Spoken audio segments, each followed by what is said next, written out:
My beloved friends, let us come together for a moment of quiet recognition.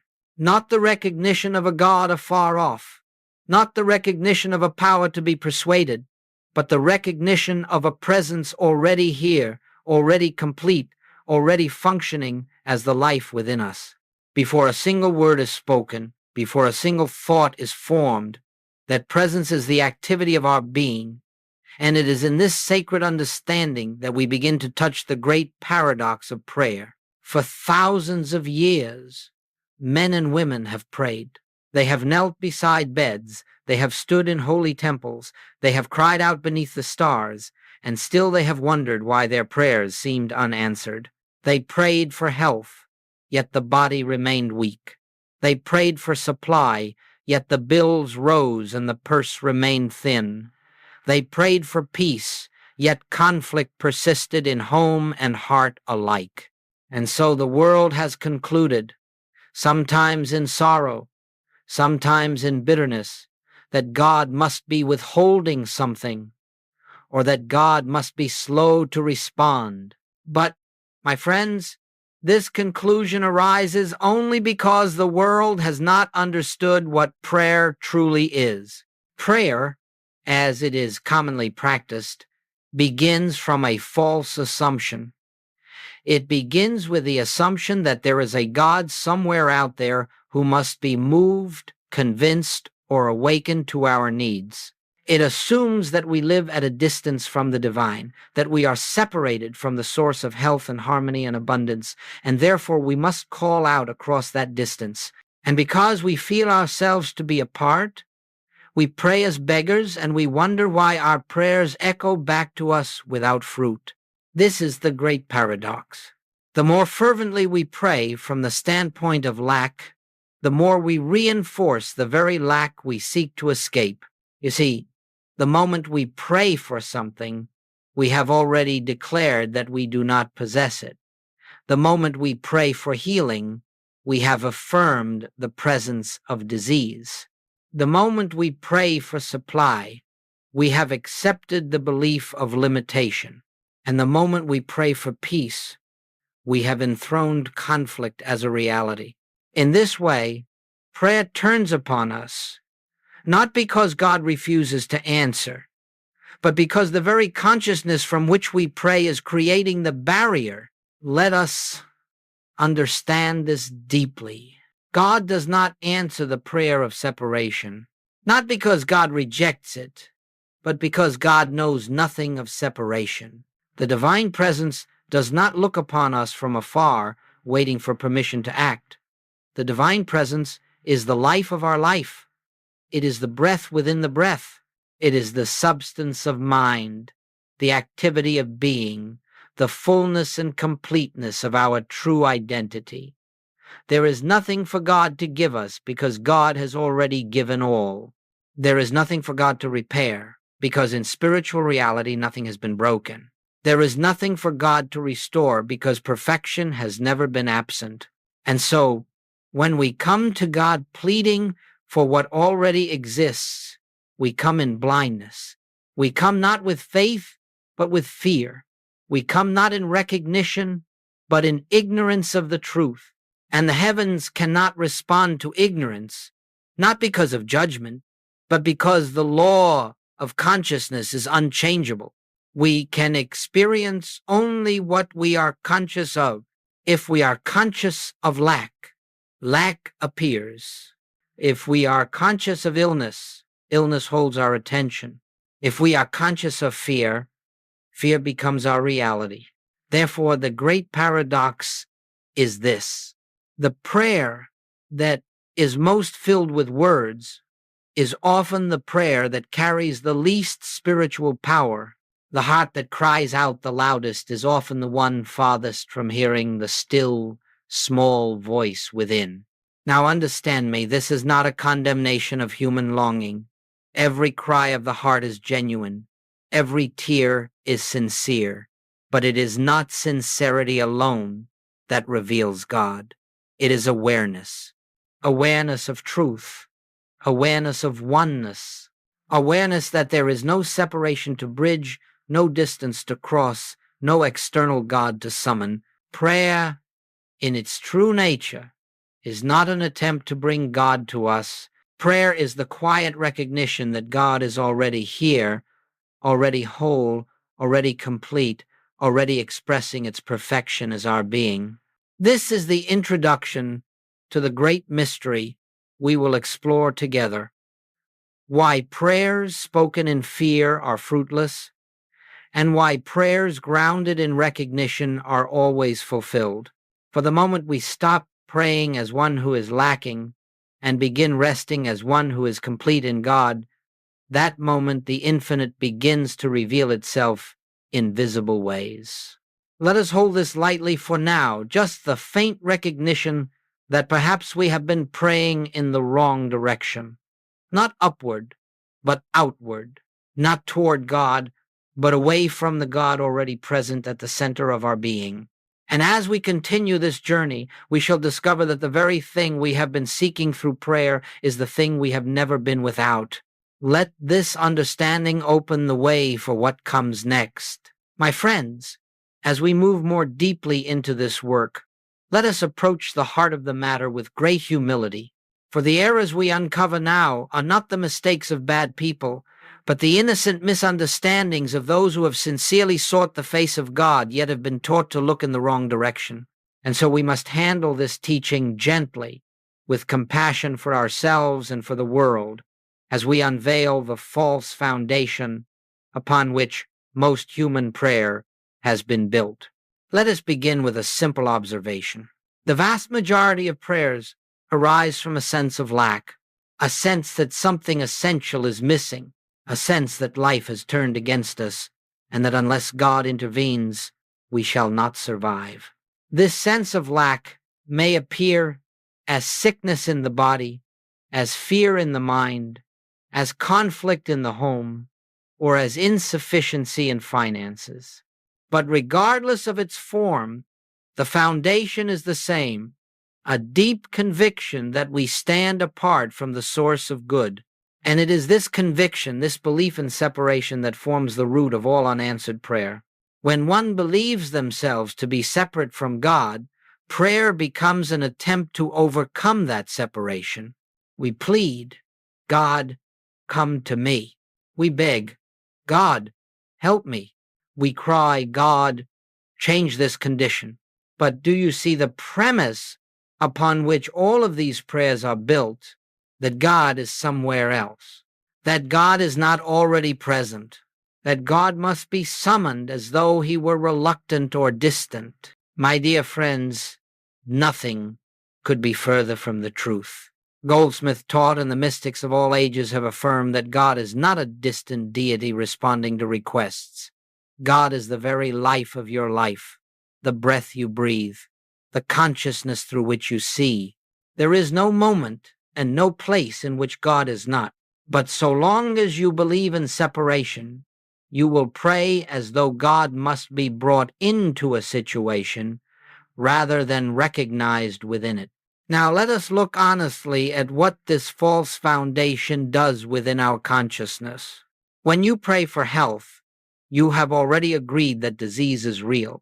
When you pray for supply, you have already accepted lack as a fact.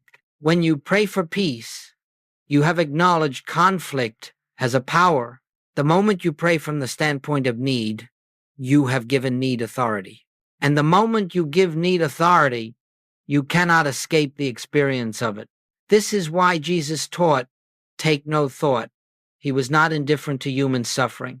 He was simply pointing to the spiritual truth that the moment you take thought for a condition, whether it be the desire to achieve or the fear of losing, you have slipped back into the belief that your life is separated from God. The false foundation of human prayer is not that it asks for too much, but that it asks for anything at all. For in asking, we affirm lack. And in affirming lack, we bind ourselves to the very experience from which we wish to be free. Let us examine this gently. When a man prays for money, is he not silently saying, I am without? When a woman prays for healing, is she not inwardly declaring, I am broken? When a parent prays for safety, Is he not affirming danger has power over us? This hidden belief is what blocks the inflow of spiritual realization, not because God withholds, but because consciousness can only express what it acknowledges as true. If you acknowledge lack, lack is what appears. If you acknowledge separation, separation is what you feel. If you acknowledge fear, fear is what governs your perception. But understand this deeply. These conditions have no power of their own. They are shadows cast by the belief in separation. They are illusions born from the false assumption that you stand outside the kingdom of God looking in. The moment that belief dissolves, the illusion dissolves with it. This is why Goldsmith insisted that all spiritual work begins with the correction of consciousness, not the correction of the body, not the correction of finances, not the correction of circumstances, but the correction of the inner belief that created those appearances in the first place. If your consciousness begins from separation, you can pray 1,000 prayers, and they will all be echoes of the same illusion. But if your consciousness begins from oneness, a single moment of recognition will accomplish more than years of pleading. And so we are invited now to cross a threshold, to let go of the belief that prayer is a request made from earth to heaven, and to discover that true prayer is the silent awareness of heaven already present on earth. Let us proceed with this understanding as our foundation, for only then can we approach the real meaning and power of prayer. My friends, let us now come into a deeper atmosphere of stillness. For what we are about to contemplate is not a doctrine, not a theological statement, not a mystical riddle. It is the spiritual foundation upon which Jesus built his entire ministry, and it is the very truth Joel Goldsmith dedicated his life to revealing. I and the Father are one. These 7 words contain the whole secret of answered prayer, the essence of Christ's consciousness, and the very heart of spiritual liberation. Yet through the centuries they have been recited but not realized, repeated but not understood. When Jesus spoke these words, he was not placing himself above humanity, nor was he claiming an exclusive relationship with God. He was stating the eternal truth about the true identity of every man, every woman, every soul that has ever lived. He was unveiling the spiritual fact that God is not external to us. God is the source, the substance, the life, the breath, the very consciousness in which we exist. I and the Father are one does not mean that the human Jesus was one with God. It means that the divine life expressing as Jesus was inseparable from its source, and the same divine life expresses as you. This principle is the cornerstone of all spiritual healing, all spiritual supply, all spiritual harmony. For if God and man are one, then there is no separation to bridge, no distance to overcome, no request to make. All that God is, man already embodies. All that God has, man already expresses. All that God knows, man already reflects. There is no prayer that can bring God closer than this oneness. There is no meditation that can unite what has never been divided. There is no ritual that can merge what has always been one life. You see, the moment prayer begins with the assumption that God must come to you, you have already denied oneness. You have already placed yourself outside the infinite, outside the kingdom, outside the very fullness that is your own being. And in that single innocent act of believing yourself separate, you create the experience of separation. But once you know that I and the Father are one, prayer becomes something entirely different. Prayer becomes recognition, not request. Prayer becomes awareness, not asking. Prayer becomes resting in the truth, not reaching for a blessing. Let us examine what this means in practical terms. When Jesus healed, he did not ask God to heal. He recognized the perfection of God already functioning as the truth of the individual before him. When he multiplied loaves, he did not ask God for more food. He acknowledged the infinite supply already present in consciousness. When he stilled the storm, he did not plead with God to calm the winds. He rested in the awareness of one presence, one power, one law governing all. Every miracle Jesus performed was simply the effortless expression of the consciousness of oneness. And, my friends, when we glimpse even the faintest measure of this same consciousness, the same principles operate in our experience. We are not asked to imitate Jesus' works through technique. We are invited to share in his consciousness through realization. For when he said, "The works that I do ye shall do also," he was not speaking to human personality. He was speaking to the divine identity within each of us. I and the Father are one means there is no God separate from your being. There is no life separate from divine life. There is no mind separate from divine mind. There is no supply separate from divine substance. There is no health separate from divine wholeness. All that appears as your existence is actually the activity of God expressing itself as you. And the more you recognize this truth, the more your human experience yields to the spiritual reality that has always been present. Now, understand this clearly. Oneness cannot be achieved. It cannot be improved. It cannot be strengthened. It cannot be lost. It can only be recognized or ignored. It is the eternal, unchanging truth of your being. When you pray from the standpoint of separation, you are ignoring it. When you pray from the standpoint of oneness, you are recognizing it. This is why so many prayers go unanswered, not because God is unwilling, but because the prayer denies the very truth through which the answer can be revealed. Jesus lived from a state of consciousness in which the Father was not a far-off deity, but the very essence of his being. He lived from the awareness that God was the life within the illness, the substance behind the seeming lack, the peace beneath the storm, the light within every person he met. And as this awareness filled his consciousness, harmony manifested effortlessly. This, my friends, is the spiritual principle we must now embrace, not as an inspirational idea, not as a theological belief, but as a living, breathing, moment-by-moment recognition. The presence that breathed through Jesus breathes through you. The life that animated Jesus animates you. The Father that guided Jesus is the selfhood of your own being. As we proceed, we shall see how this realization, this awareness of oneness, becomes the very foundation of effective prayer and the reason recognition succeeds where petition fails. Let us hold this truth close. Oneness is not something to attain. It is something to awaken to.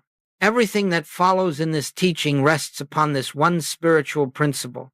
My beloved friends, now that we have laid the foundation of oneness, let us take a clear and gentle step into the heart of spiritual practice. For many years, perhaps for lifetimes, we have approached God with petitions, earnest, sincere, heartfelt cries for help. And yet there comes a time in our spiritual journey when we must look honestly at the fruit of such prayers. We must ask ourselves, if petition were the true way, why do so few petitions bear the fruit of peace, healing, supply, and harmony? The answer, my friends, is simple. Petition begins with a lie, and recognition begins with truth. When you petition God, you declare, sometimes silently, sometimes in your deepest fear, I lack. You may not speak those words, but you feel them. I need healing. I need money. I need direction. I need protection. And behind these thoughts is an even deeper belief. I am separate from the source that could provide these things. Petition is built upon the assumption that something is missing. But recognition, true prayer, begins from the awareness that nothing is missing in God, and therefore nothing can truly be missing in the life that is one with God. Let us unfold this with clarity. When you pray for healing, you are acknowledging illness as power. When you pray for supply, you are acknowledging lack as reality. When you pray for peace, you affirm conflict as a genuine force. When you pray for safety, you declare danger has authority over your life. Petition is the subtle and sometimes not subtle confession that the appearance is real and that God must somehow come and undo what exists. But, my friends, God is not in the business of undoing illusions. God is not in the business of fighting conditions. God is not even in the business of changing the world. God is the presence of what eternally is, and what eternally is cannot be altered by appearances. Therefore, when you petition, you bind yourself to the appearance because your consciousness is fixed on it. Whatever you accept as real in consciousness must appear as your experience. This is why petition fails, not because God refuses to answer, but because the prayer itself is anchored in a belief that denies the spiritual truth. Now, let us look at recognition. Recognition is not asking. Recognition is not persuading. Recognition is not wishing or hoping. Recognition is simply the silent awareness that God already is. Recognition says, there is no disease in God, and I and the Father are one. There is no lack in God, and I and the Father are one. There is no conflict in God, and I and the Father are one. There is no danger in God, and I and the Father are one. The moment you recognize the truth, the appearance begins to lose its power, not because God changed it, but because your consciousness ceased giving it authority. Petition attempts to change outer conditions.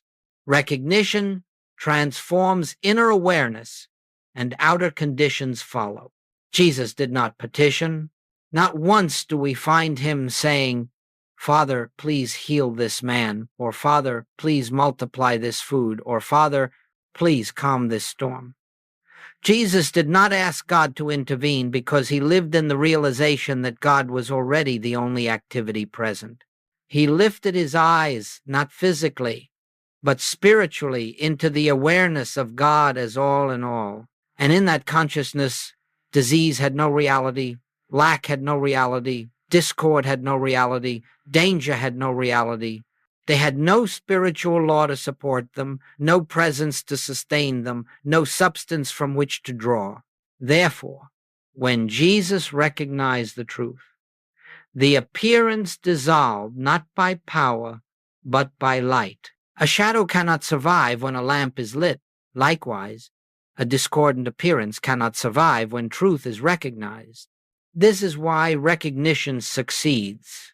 It aligns consciousness with reality, and the illusion has nothing to cling to. My friends, do not mistake this for mental magic, for positive thinking, or for the manipulation of thought. Recognition is not an attempt to change the outer world, but a resting in the inner truth. There is no force in recognition. There is no strain. There is no effort. It is simply the realization that God is, and because God is, the appearance has no true law behind it. When you recognize the truth, you do not change the world. You simply stop believing the world's false testimony. And the moment you stop believing it, it begins to fade.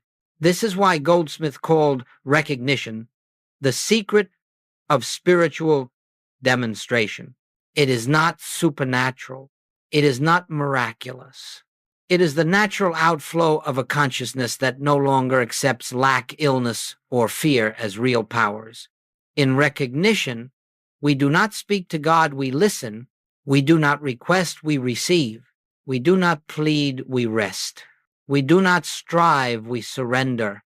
And in the quietness of that surrender, God reveals the wholeness that has always been present. Let us hold this in deep humility. Petition is the cry of a mind that believes in separation. Recognition is the song of a soul that knows its oneness with the infinite. Now, my beloved friends, as we continue into the next part of this teaching, we shall discover how this recognition is entered not through effort, but through silence, not through words, but through awareness, not through seeking, but through resting in the presence that has never left us. My beloved friends, now we come to a sacred threshold, one that cannot be crossed through thought, nor through emotion, nor through the effort of the human mind.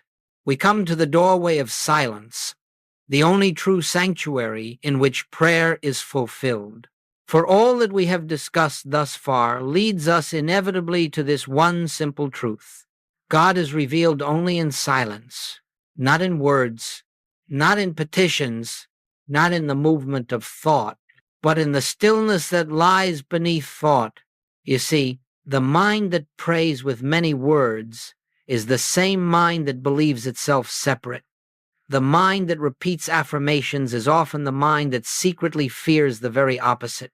The mind that argues, that declares, that insists, that demands, even in spiritual language, has not yet yielded to the presence. And so Joel Goldsmith taught again and again that the highest form of prayer is not speaking to God, but listening for God. Let us understand this deeply. The silence we seek is not the absence of sound. It is the absence of fear. It is the absence of desire. It is the absence of effort.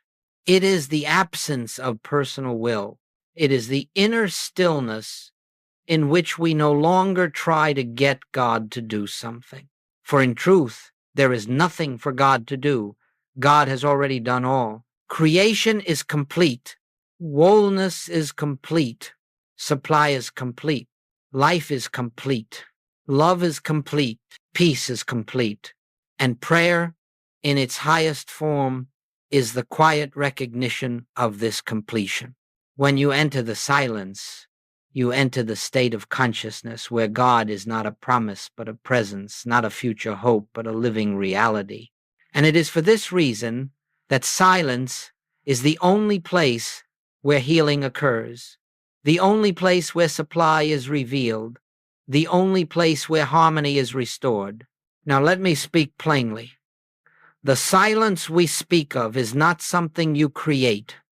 You cannot force yourself into it. You cannot strain your way into it. You cannot will it into existence.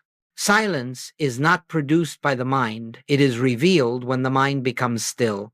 Picture, if you will, a pool of water. As long as the surface is agitated, you cannot see clearly. But when the waters settle, what was always there becomes visible. The sky reflects. The trees reflect. The depths become visible. Nothing new has entered the pool. The agitation simply ceased long enough for reality to reveal itself. So it is with the silence. God is not revealed because you reach a certain level of holiness or effort. God is revealed because you stop obscuring what is already present. This is why Jesus would so often withdraw to the mountain or to the garden, not to cry out, not to argue, not to wrestle with conditions, but to return to silence, to return to the awareness of oneness, to rest in the presence that performs all works. And this, my friends, is the invitation given to you when a problem appears, no matter how urgent, how frightening, how demanding your instinct feels. Your first impulse must become stillness. Do not rush to affirmations. Do not rush to inner arguments. Do not rush to mental declarations. Simply stop, withdraw inward. Be still. not to make something happen, not to use truth as a tool, but to let truth reveal itself. For in the silence, something extraordinary occurs. You begin to feel, not merely understand, but feel that the presence within you is functioning. It is doing the work. It is revealing the answer. It is establishing harmony. It is dissolving the false appearance. It is bringing to light what was already complete. This is why Joel Goldsmith would say, "Stand still long enough, and you will witness the activity of God." You do not cause the activity. You allow it. You consent to it by ceasing to resist it. In this silence, something within you relaxes. The anxious desire to fix the condition melts. The fear of the appearance weakens. The belief in separation softens. And as these dissolve, consciousness shifts.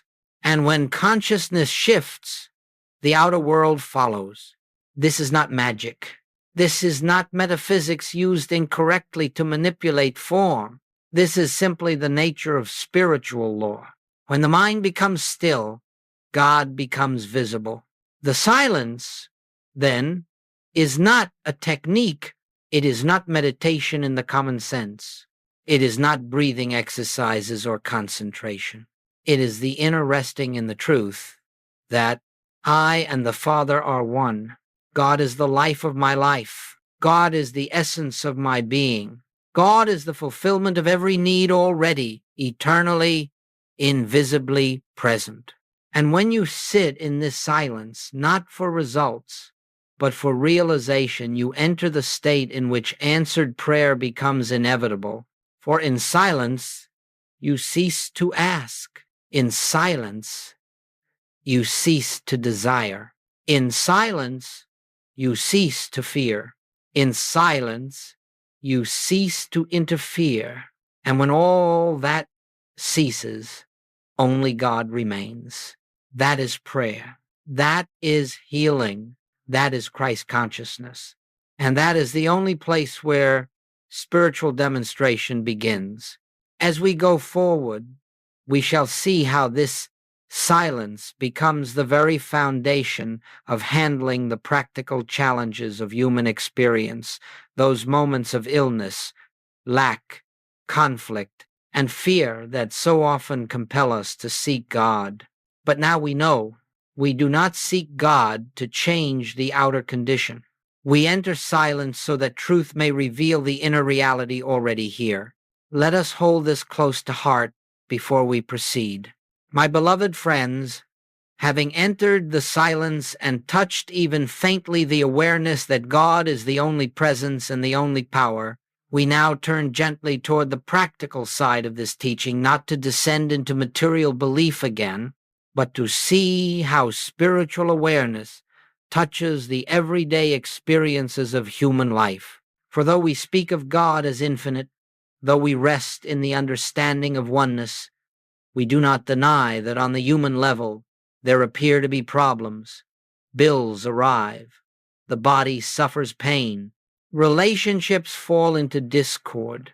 These experiences feel real, heavy, urgent, and the temptation is strong, very strong, to fall back into petition, to call out, God, fix this. But now we know that God does not fix appearances. God reveals reality. And so when human need arises, our work is not to change the outer condition, but to change our consciousness about it.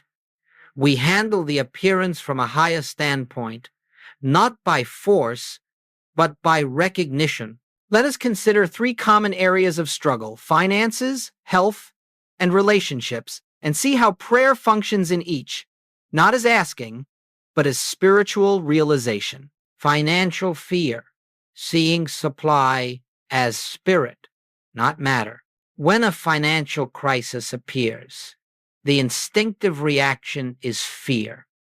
The mind leaps into calculation. Where will the money come from? Who can help me? What if I fail? And without realizing it, You have accepted two lies. First, that supply is material. Second, that supply can be absent. But supply, my friends, is not money. Supply is not employment. Supply is not circumstance. Supply is the infinite activity of God expressing as your life. When you face a financial need, do not pray for money. Do not pray for doors to open. Do not pray for opportunities. Go inward into the silence and recognize God is the source and substance of all supply, and God is the life of my life. There is no separation between me and infinite abundance. I am not a vessel waiting to be filled. I am an expression through which infinite supply flows. You do not pray to attract supply. You rest in the truth that supply already exists in consciousness. And as you rest, fear begins to dissolve. Ideas begin to come. Opportunities appear naturally, not forced, not manipulated, because once fear leaves, clarity returns, and the divine activity of your being becomes visible. The bills may still be on the table, but the fear behind them begins to thin, and that thinning is the beginning of demonstration. Physical illness. Seeing the spiritual body behind the appearance. Illness may be the most frightening of all human conditions because it threatens the very sense of life itself. And the instinct, again, is to cry out, God, heal me, remove this pain. But this is petition, and petition accepts the illness as a power. Joel Goldsmith taught something far deeper. God does not heal the body because God knows nothing of a sick body. God reveals the spiritual body that has never been touched by discord. When illness appears, the spiritual practice is not to force healing. It is to withdraw from the belief that the body is material, separate, vulnerable. In silence, one begins to feel, perhaps faintly at first, that life is not in flesh. Life is the activity of God. The body is the temple of that life, an instrument through which divine harmony expresses.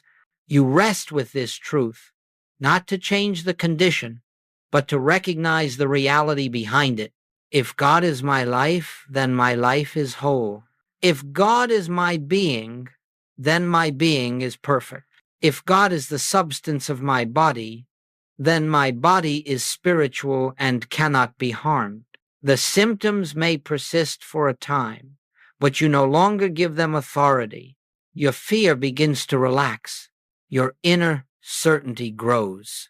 And gradually, sometimes quickly, sometimes slowly, the outer appearance yields to the truth. Healing is not the result of spiritual force, but of spiritual recognition, relationship harmony, seeing the Christ where the human ego appears. Now, let us look at relationships, where misunderstanding, resentment, and woundedness often take root. When conflict arises, the human self wants to change the other person. It wants to justify its own position. It wants to be right. But spiritual harmony begins the moment you cease seeing the other as a separate self and begin recognizing the same divine life expressing as them, not their personality, not their actions, but their true identity. In silence, you pause and acknowledge. The Christ is the reality of both of us. Love is the truth of this relationship. There is no other to forgive, no self to defend. There is only God expressing as all. Do not attempt to fix the relationship on the human level first. Do not argue, analyze, or rehearse grievances. Go into silence. Recognize the divine identity behind the appearance. As you do, your tone shifts, your reactions soften, your speech becomes calm, your presence becomes healing. You will find that the atmosphere changes not because you changed the other person, but because you recognized the truth that governs both of you. And this recognition does what argument never can. It dissolves the illusion of separation. The common thread in all need, whether the need is financial, physical, or relational, the pattern of spiritual practice remains the same. Do not attempt to change the outer appearance. Enter silence. Recognize the spiritual truth already complete, already present. Let fear dissolve in the light of recognition. Watch as outer form adjusts to inner realization. Prayer in times of need is not battle. It is not effort. It is not pleading. It is not mental force. Prayer is the quiet resting in the truth that God is the only life, the only law, the only substance, the only presence, the only power, and that this God is expressing itself as your very being. This is the practical application of prayer, not as petition, but as recognition. And as recognition deepens, need begins to lose its urgency. Fear loses its grip. Conditions lose their authority. And we discover, sometimes to our astonishment, that the very thing we were seeking was present all along. Now, my beloved friends, with this foundation laid, we move to a spiritual truth still deeper, one that touches the core of all healing and all transformation, the yielding of the personal self, the dissolving of the sense of me, the recognition that God alone is the actor in every demonstration. My beloved friends, we have now walked together far enough along this path that a deeper revelation is ready to unfold, one that quietly stands at the doorway of all true spiritual demonstration. It is the realization that prayer begins to work only at the moment when you stop working. When the personal self yields, God takes over. And until that yielding occurs, even the most sincere praying cannot bring forth the fruit of divine grace. Let us look closely at this, for it may be the subtlest and most important truth we touch in this entire teaching. The great barrier to answered prayer is not God's reluctance. It is not fate. It is not karma. It is not the intensity of your desire. The great barrier is the persistent belief in a personal self that must accomplish something, solve something, fix something, improve something, heal something, manifest something, protect something. As long as this self is engaged in effort, prayer cannot function. For prayer is not the activity of a human mind reaching toward God. It is the activity of God revealing itself within a still mind. And so the moment prayer truly begins is the moment the sense of I ceases to act. This yielding is not dramatic. It is not emotional. It is not accompanied by any outer sign. It is a quiet, almost imperceptible inner shift in which the burden moves away from the personal self and into the hands of the infinite. In this instant, something within you sighs in relief, not because the outer situation has changed, but because the false sense of responsibility has dropped away. You no longer feel that you must bring about healing, you must generate supply, you must restore harmony, you must correct the circumstance. The personal I, the one who fears, strives, and struggles, begins to dissolve. And in that dissolution, grace enters. Goldsmith often said, "All demonstration is the activity of God, and God does not share its work with another. So long as you are attempting to do, God cannot. So long as you are attempting to control, God cannot. So long as you are attempting to fix, God cannot." This is not because God is unwilling. It is because the belief in personal responsibility blocks the recognition of divine activity. Let us uncover how this works.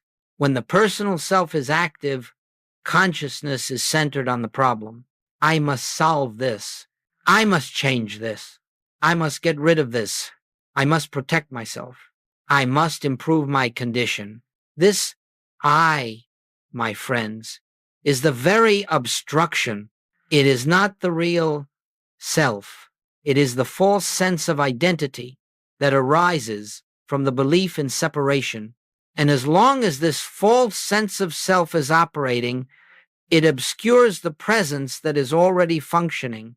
But there comes a moment, often in deep silence, often after the exhaustion of all personal effort, when the inner voice whispers, "I do not have to do this. God is already doing it."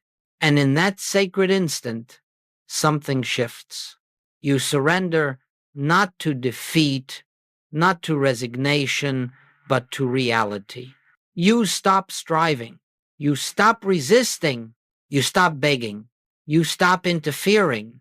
You yield. And the moment you yield, the presence that has always been within you begins to reveal itself, not in thunder, not in drama, but in a quiet sense of assurance, a peace that is not of this world, a soft certainty that says it is already done, a confidence without effort, without proof, without outer evidence. This is the moment prayer begins to work.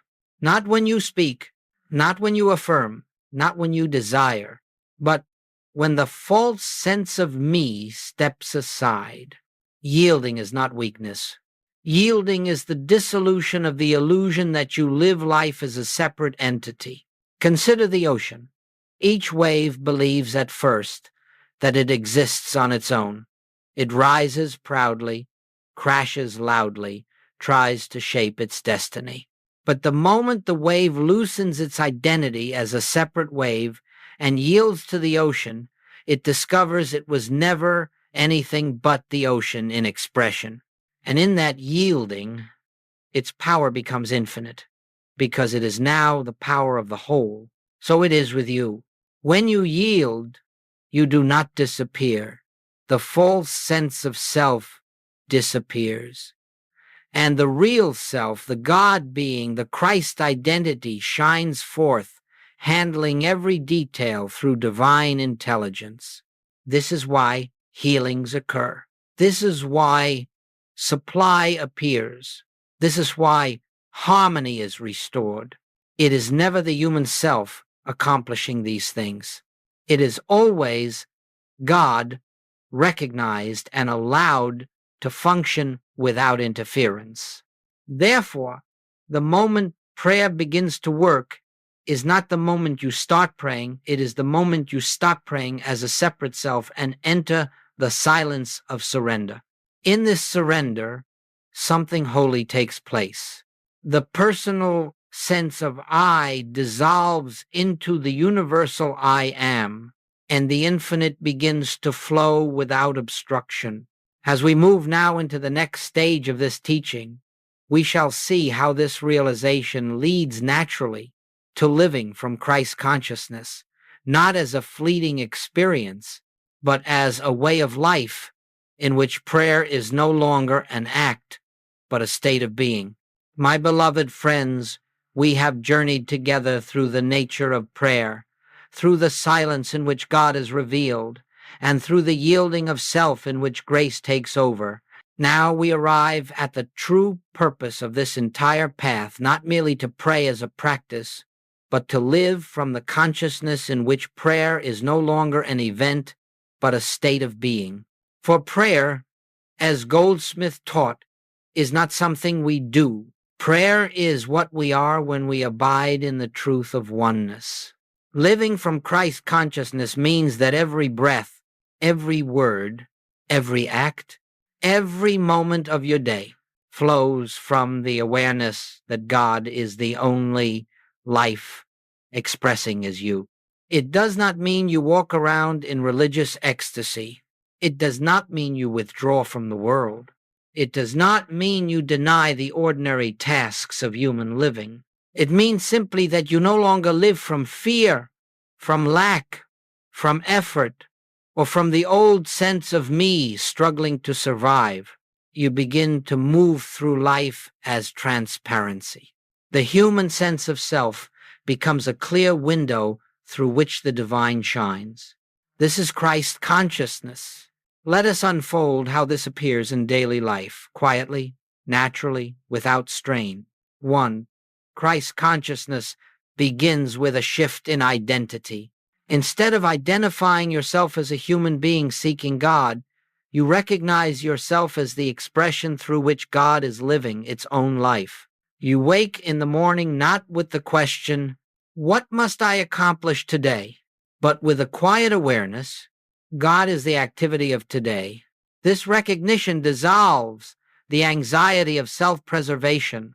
You no longer feel isolated. You no longer feel responsible for the universe. You no longer believe that life depends upon your personal effort. You become an instrument open, receptive, yielded, and through that instrument, divine harmony begins to express. 2. You stop praying for conditions and start resting in truth. As Christ consciousness grows, you no longer pray for money, health, safety, direction. Why? Because you begin to sense, even before you see it, that supply is already flowing, health is already present, wisdom is already active, love is already completed.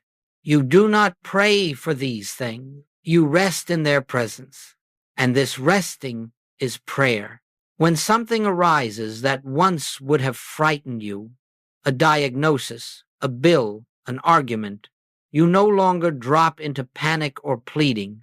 Instead, something within says, "Wait, let me turn inward. Let me feel the presence. Let me recognize that God is already here." And in this recognition, the fear dissolves before the condition has even changed. This is Christ consciousness in action. 3. Every encounter becomes a holy meeting. When you meet another person, family, stranger, friend, or enemy, you no longer meet their personality. You no longer react to their behavior. You no longer engage their ego. You recognize their true identity. This recognition may be silent, unnoticed by them, but it transforms the atmosphere. I behold the Christ in you. I behold the divine life expressing as you.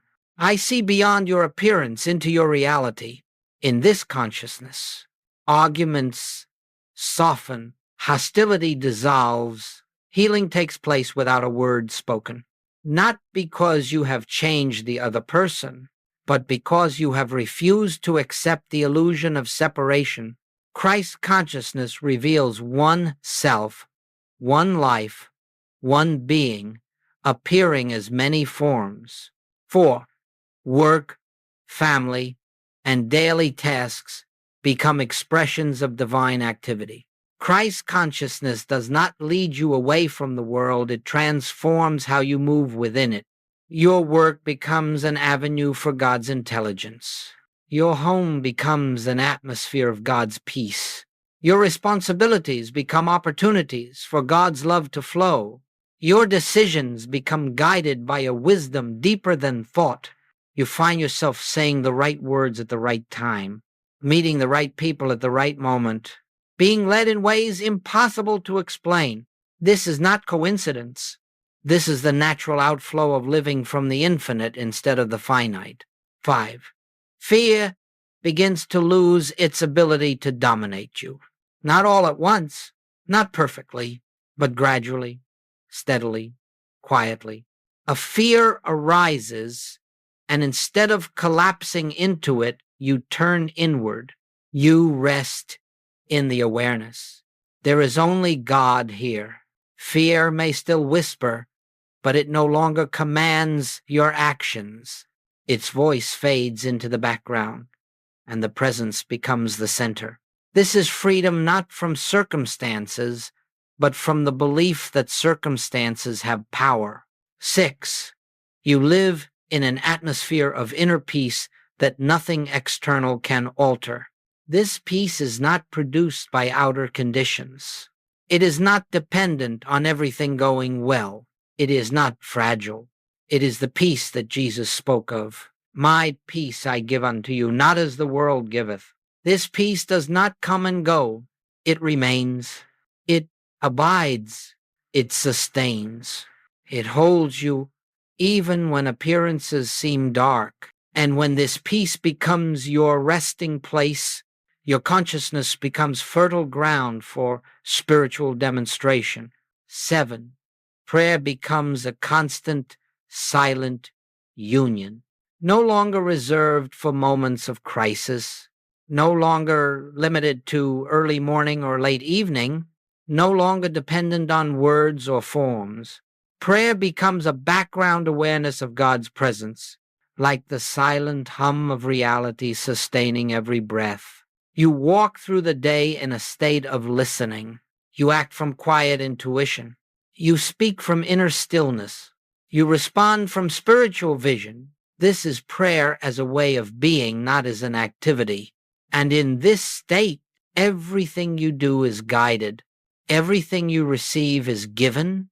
Everything that happens unfolds in harmony with divine order. The fruits of Christ consciousness are inevitable. Your life begins to show forth unforced harmony, unsolicited opportunities, unexplained healings, unpredictable blessings, unshakable peace, not because you have used spiritual principles, but because you have become transparent to God. This is the life Christ consciousness brings, not dramatic, not mystical in the outer sense, but profoundly peaceful, deeply harmonious, and quietly transformative. You are no longer living life. God's life is living you. And that, my beloved friends, is when prayer ceases to be something you do and becomes the very atmosphere of your being. My beloved friends, as we bring this teaching to its gentle close, let us come again into the stillness with which we began. For everything we have touched together, every principle, every realization, every glimpse of truth has been guiding us toward one sacred awareness. The presence is already here. The kingdom is already within you. The work is already finished. Prayer does not create this presence.